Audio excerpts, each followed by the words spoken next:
এখানে যেমন আমরা ওয়াটার মানে জল দিচ্ছিলাম, যেমন এখানে আমরা ধনাত্মক এবং ঋণাত্মক তড়িতের আধান দিচ্ছি পাইপ দিয়ে, সেম জিনিস।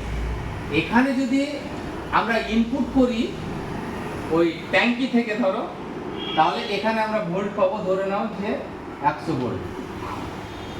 এখানে যদি আবার মোটর লাগিয়ে দিই, আবার এখানে বেড়ে যাবে 220 ভোল্ট ধরে নাও। আবার যদি এটা এই তারটাকে যদি আবার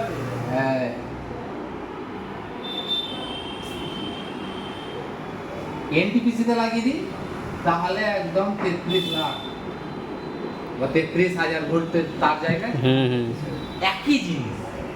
যেমন জল বেশি যেত, এখানে বেশি শক্তি পেতাম, তেমন এখানেও কারেন্ট যাচ্ছে, ধনাত্মক এবং ঋণাত্মক তড়িতের আধানটা যাচ্ছে, এখানেও আমরা সেম শক্তি বা সেম ভোল্ট পাচ্ছি।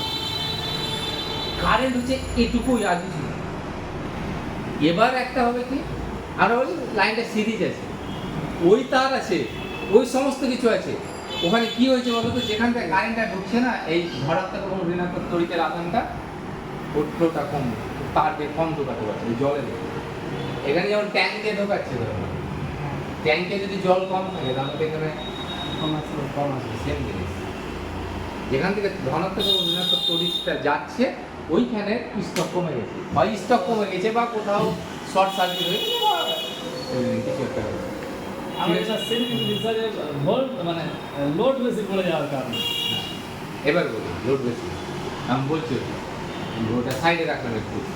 তো এবার যেটা বলতে চাইছি, যে এবার দেখা হয় কি বলতো, অনেক সময় তার পুড়ে যায়। এবার বলতো যে আমরা এই তার একটা উদাহরণ বললাম, আমি 1 mm।